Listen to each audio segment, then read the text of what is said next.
ऐसी कंपनी से आप परीक्षा आयोजित करवा रहा है एसएससी, जो शिक्षा विभाग के द्वारा ब्लैकलिस्टेड की जा चुकी है। अगर किसी सांसद विधायक को बता दिया जाए कि आपके पोलिंग बूथ में गड़बड़ी हुई थी, आपकी सदस्यता रद्द की जाती है, दोबारा चुनाव होगा, तो वही चीज उसको एहसास होगा जो आज बच्चों को हो रहा है। देश का शिक्षक जब सड़कों पर उतर आए तो समझ जाना चाहिए कि स्थिति गंभीर है। क्या लगता है कि सरकार को इसकी जिम्मेदारी लेनी चाहिए या नहीं लेनी चाहिए? बिल्कुल जिम्मेदारी लेनी चाहिए सरकार को। बिल्कुल होनी चाहिए। भ्रष्टाचार बहुत बड़े लेवल पे चल रहा है और इसको समझने की जरूरत है। This video is sponsored by Ram Ram Group of Companies, co-sponsored by Nature House and Bhaiya Ji Silver Coated Ilaichi। सपने टूटे, आंसू छूटे, आंखें भी बेबस रो ली हैं, घर से बेघर भूखे प्यासे कैसे कह दें कि होली है।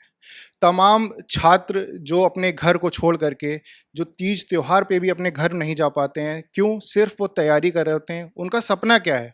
उनका सपना सिर्फ इतना सा है कि वो एक सरकारी नौकरी ले सकें, जिसके बाद वो अपने घर का पालन पोषण थोड़ा ठीक ढंग से कर सकें।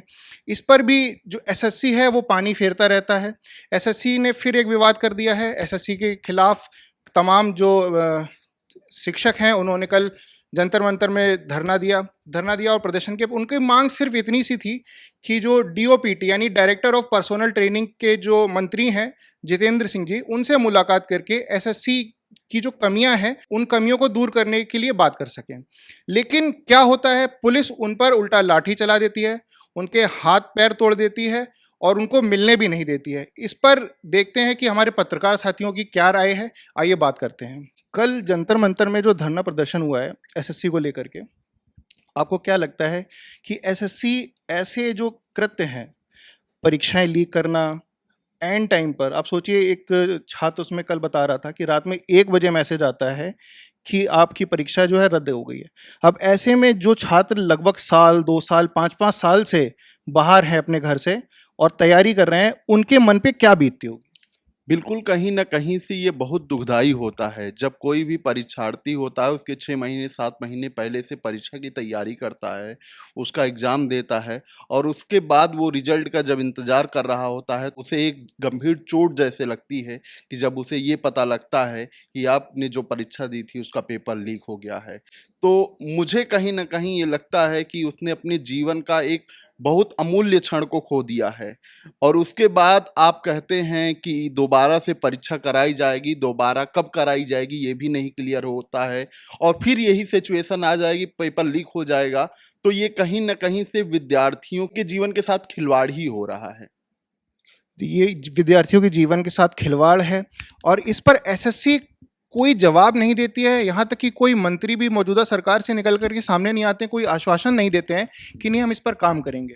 देखिए, जब भी कोई परीक्षा आयोजित होती है तो उसमें सरकार, अगर आप इस पक्ष में देखिए, सरकार क्या चाहती है?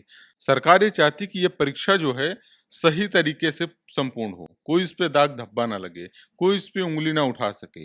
और आप देखिए कि जो जो जंतर मंतर पे प्रदर्शन हो रहा है, छात्रों की मांग क्या है?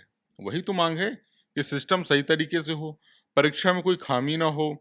कई बार सिस्टम क्रैश हो जाता है, कई बार समय नहीं मिल पाता है, 20-20 मिनट। हमने कई बार ऐसे देखा परीक्षा में शामिल होकर, हमने खुद इस चीज़ का अनुभव किया है कि कई बार सिस्टम 10-10 मिनट के लिए क्रैश हो जाते हैं और उसके बाद उसका समय भी नहीं मिलता है लास्ट में कि आपको 15-20 मिनट एक्स्ट्रा भी दे दिया जाए।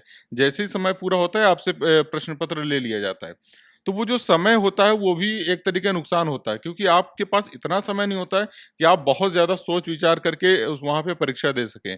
आपको एक तय समय के अंदर परीक्षा देनी होती है और एक परीक्षा यानी हमारा जो आधा 1 घंटा 2 घंटे की जो जो भी समय सीमा होती है, वो परीक्षा हमारी सालों की मेहनत होती है। वो सालों की मेहनत 10 मिनट में 20 मिनट में बर्बाद हो जाती है। तो ऐसे विषय पे जिसमें सरकार को तो चाहिए कि आप जो लोग प्रदर्शन कर रहे हैं उन लोग को बुलाए, बाकायदा शिक्षा मंत्री को चाहिए उनके साथ मीटिंग करे, उनकी मांगों को समझे कि मांग क्या है और उसके बाद उनको एक विश्वास देना चाहिए कि हम इन मांगों पे काम कर रहे हैं और आप लोग घर जा सकते हैं। देश का शिक्षक जब सड़कों पर उतर आए तो समझ जाना चाहिए कि स्थिति गंभीर है। बिल्कुल, देखिए, क्योंकि शिक्षक जो है वो शिक्षक ऐसे ही शिक्षक नहीं बना है, उसने लाखों बच्चों की जो अपेक्षाएं हैं उस पे वो खरा उतरा है।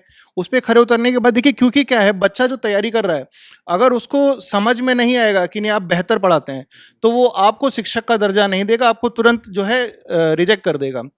ठीक है, अब बात आता है समय का कि समय पे क्या नाम है, एक तो परीक्षा नहीं होती है, कभी कैलेंडर नहीं लाते हैं। जब एक तरफ अपने देश में संस्था है यूपीएससी जैसी जो तय समय पर सारी चीजें करवा लेती है, तो एसएससी के लिए ऐसी कौन सी दुविधाएं खड़ी हो जाती हैं जो वो ऐसे काम नहीं करवा पाती है? बिल्कुल कहीं न कहीं से खामियाँ एक बहुत बड़ी हैं, जो इन सबको हैंडल नहीं कर पा रही हैं, एक बढ़िया तरीके से मैनेजमेंट नहीं कर पा रही हैं। आप देखेंगे कि चुनाव की जब प्रक्रिया होती है, तो देश में कैसे चुनाव होना है, कब चुनाव होना है, ये सारी कुछ चीज़ें सुनिश्चित हो जाती हैं और चुनाव होता है, उसका परिणाम भी आ जाता है। उसमें तो कभी पेपर लीक नहीं होता है, कभी लीक जैसी चीज़ें नहीं आती हैं। तो परीक्षार्थियों के जीवन में ही या बच्चों के जीवन में ही ऐसी चीज़ें क्यों?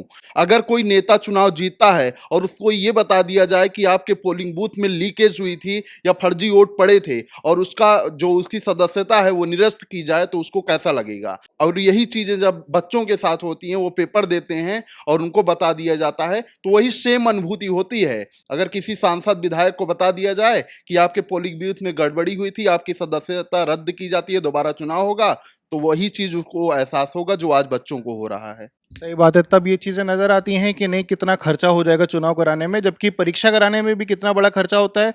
बच्चे फॉर्म पैसे दे करके भरते हैं, उसके बाद भी परीक्षाएं नहीं हो पाती हैं। आशुष, एक बात बताइए कि जैसे अपने देश में एक तरफ तो विज्ञान को बढ़ावा दिया जा रहा है, इसरो जैसी जो क्या नाम है संस्था है अपनी वैज्ञानिक संस्था, उसको बढ़ावा दिया जा रहा है। जब बच्चे पढ़ नहीं पाएंगे सही से, या फिर जो तैयारी कर रहे हैं, तैयारी करने के बावजूद भी उनको कहीं सरकारी नौकरी या फिर कोई भी ऐसी नौकरी जिससे वो अपना जीवन यापन कर सकें नहीं मिल पाएगी, तो फिर बच्चों की क्या हताश नहीं होंगे बच्चे? अगर हताश होंगे तो फिर वो कैसे इतने बड़े बड़े संस्थानों में जा पाएंगे? देखिए, अगर ऐसे होंगे तो बच्चे बड़े संस्थानों में जा ही नहीं पाएँगे। अब इसमें खामी कहीं न कहीं सरकार की भी है। सरकार की बच्चे पढ़ाई करते हैं, फिर उनका सेंटर जाता है 100 किलोमीटर दूर, 200 किलोमीटर दूर। तो आपको क्या लगता है कि सरकार को इसकी जिम्मेदारी लेनी चाहिए या नहीं लेनी चाहिए? नहीं, बिल्कुल ज़िम्मेदारी लेनी चाहिए सरकार को। सरकार को इस विषय पे चर्चा करनी चाहिए, जंतर-मंतर पे जो शिक्षा जो विद्यार्थी धरना दे रहे हैं, उनसे जाना चाहिए, उनसे बातचीत करनी चाहिए, उनकी माँगों को समझना चाहिए और फिर उसके बाद उस पर कार्य करना चाहिए। उनको दिलासा देना चाहिए कि हाँ, देखिए हम इस पे काम कर रहे हैं, आप लोग ने अपने घर जा सकते हैं। एक बड़ा लंबा समय जो है क्या नाम है लगता है विद्यार्थियों को पढ़ने में, सारी चीज़ें समझने में। यहाँ तक कि जो शिक्षक है वो भी एक बहुत लंबा समय बिताता है विद्यार्थी को शिक्षा देने में, ठीक है। अब उसके बाद होता क्या है कि ना तय समय पर परीक्षाएं होती हैं, यहाँ तक कि जो कंपनियां, निजी कंपनियां हैं, जैसे पहले टीसीएस एग्जाम करवाता था, उसके बाद अभी एक इडिक्विटी करके कंपनी है, तो वो एग्जाम कराने लगी है। मध्य प्रदेश में भी कई बार कराया, और ये जो प्राइवेट कंपनियां काफ़ी फेल हुई हैं। तो आपको क्या लगता है कि ये जो टेंडर है सोच समझ के देना चाहिए ना? नहीं, बिल्कुल जांच होनी चाहिए। जब से कंपनियों को मिला है टेंडर, तब से तो जो है ज़्यादा ही दिक्कतें आ रही हैं। अभी लगभग हर चीज़ें जो है सभी चीज़ें कंपनियों को दी जा रही हैं। अभी कोई भी विभाग देख लेते हैं हम लोग, रेलवे है, बिजली विभाग है, और भी जो भी है सब प्राइवेट कंपनियों को ठेका दिया जाता है। प्राइवेट तो ठीक है, लेकिन क्या उनकी जांच पड़ताल ठीक से होनी चाहिए या नहीं होनी चाहिए? बिल्कुल होनी चाहिए। सरकारी संस्थान जो हैं, एसएससी जैसे सरकारी संस्थान, उनको इस बात का ध्यान रखना चाहिए कि कहीं नहीं कहीं उनकी साख जो है वो खराब हो रही है, बच्चों के भविष्य के साथ साथ उनका जो एक विश्वास है एसएससी पर वो खत्म हो रहा है। क्या लगता है आपको? देखिए, अपनी जिस कंपनी का नाम लिया एडुकिटी, इसके पहले दूसरी कंपनी परीक्षा करा रही थी, और देखिए कितनी बड़ी विडंबना है कि जो कंपनी एसएससी का फेज 13 का जो एग्जाम जिसने कराया है, वो कंपनी शिक्षा विभाग के द्वारा ब्लैक लिस्टेड है। मतलब ऐसी कंपनी से आप परीक्षा आयोजित करवा रहा है एसएससी, जो शिक्षा विभाग के द्वारा ब्लैक लिस्टेड की जा चुकी है, जो कि व्यापम घोटाले में जिस कंपनी का नाम है, उस कंपनी से आप परीक्षा करा रहे हैं। तो आप क्या उम्मीद कर सकते हैं कि जो कंपनी पहले से भ्रष्टाचार में लिप्त रही हो, वो क्या इस तरीके की परीक्षाएं सही तरीके से करवा पाएगी? निश्चित रूप से नहीं करवा पाएगी। और अगर ऐसी कंपनियां जो ब्लैक लिस्टेड सरकार के द्वारा हैं, वो कैसे इसका टेंडर पा रही हैं? हमको तो ये समझ में नहीं आ रहा है। इसका मतलब है कि भ्रष्टाचार बहुत बड़े लेवल पे चल रहा है और इसको समझने की जरूरत है। क्योंकि अगर कोई विद्यार्थी है परीक्षा देने जा रहा है, और एक दो तीन चीजें और समस्या आई, जैसे कानपुर का छात्र है, उसका सेंटर जो है कर्नाटक में गया हुआ है। पहले एसएससी की जो परीक्षाएं होती थी उसमें 4 से 5 दिन पहले एडमिट कार्ड आ जाता था। तो एक स्टूडेंट के लिए बहुत सारे ऐसे लड़के हैं जो परीक्षा की तैयारी कर रहे हैं और वो अभी बहुत बाहर नहीं गए हैं पढ़ाई करने के लिए या कहीं पे एग्जाम देने के लिए। और इस बार जो एडमिट कार्ड आए वो ज्यादातर 2 दिन पहले हैं। तो अगर किसी को 2 दिन पहले ये पता चल रहा है कि आपको 2 दिन बाद कर्नाटक के फला सेंटर में जाके एग्जाम देना है, तो सोचिए वो कैसे तैयारी कर पाएगा। सही बात है। और बल्कि देखा जाए तो कहीं ना कहीं विद्यार्थी है, जाहिर सी बात है, जब हम लोग विद्यार्थी जीवन जी रहे होते हैं तो पैसे की भी शॉर्टेज होती है, बहुत सारी चीज़ें होती हैं। अच्छा, एक बात बताइए, मांग तो है, वो बिल्कुल जायज़ है। अब इस जायज़ मांग के पीछे ये कहाँ तक जायज़ है कि पुलिस आकर के हाथापाई कर रही है, शिक्षकों को उठा रही है। एक शिक्षक जिनके हाथ टूट गया, वो काफ़ी तमाम टीचर हैं, आप भी जानते होंगे, राकेश यादव हैं, नवीन सर हैं, और क्या नाम है ये, अभिनव सर हैं। तो ऐसे तमाम जो शिक्षक हैं, तो अब शिक्षक पर बर्बरता बरसाना या फिर क्रूरता से पेश आना, क्या लगता है आपको कि ये कहीं ना कहीं भारत के विश्व गुरु बनने वाली जो राह है उसमें बाधा नहीं बनता है? ये बहुत ही हास्यास्पद तस्वीर है कि आप विश्व गुरु बनने की ओर बढ़ रहे हैं, आप बातें कर रहे हैं कि हम विश्व गुरु बनेंगे, और जो विश्व गुरु आपको बनाएगा उनको आप गाली दे रहे हैं। पुलिस को इसमें मैं बहुत ज्यादा ये नहीं मानता कि निशाने पे लेना चाहिए, हालांकि प्रथम दृष्टया पुलिस ही निशाने पे आती है, लेकिन पुलिस की भी मजबूरी होती है। जबकि देखा जाए तो जो पुलिस में आए हैं वो भी किसी न किसी शिक्षक से, कहीं ना कहीं किसी न किसी शिक्षक से पढ़ करके ही आए होंगे, और फिर वो उन शिक्षक से बोलते हैं कि आपने कभी वर्दी पहनी है? बिल्कुल, तो वो भी किसी से पढ़े हुए हैं और उसके बाद भी इस तरीके दुर्व्यवहार करते हैं। तो मुझे लगता है कि हाई कमान से इन लोगों को एक प्रेशर रहता होगा, पुलिस अधिकारियों को, कि आपको उनको रोकना है और उनको यहाँ नहीं आने देना है, वरना पुलिस इस तरीके का व्यवहार कई बार नहीं करती है, लेकिन प्रेशर होता है उनके ऊपर करने का, जो कि जिस तरीके का दुर्व्यवहार किया गया है। दूसरी चीज ये है कि जो से विद्यार्थी हैं बहुत बेसिक मांग कर रहे हैं और बहुत ज़रूरी और वाजिब मांग कर रहे हैं, उनको सरकार को सुनना चाहिए, और इस तरीके का व्यवहार मुझे नहीं लगता कि किसी भी विद्यार्थी के लिए या किसी भी अध्यापक के लिए किया जाना चाहिए। तो ये थे तमाम पत्रकार साथी मौजूद हमारे साथ, जिन्होंने बताया कि इस तरह का व्यवहार करना बेहद गलत है।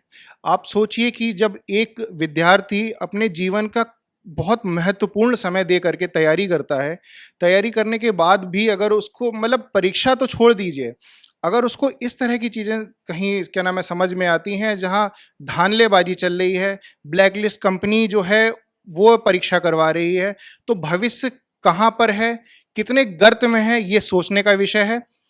ये थे हमारे साथ पत्रकार साथी मौजूद। देखते रहिए Khabar Chowk. Shubham. New public inter college Lucknow, admission open.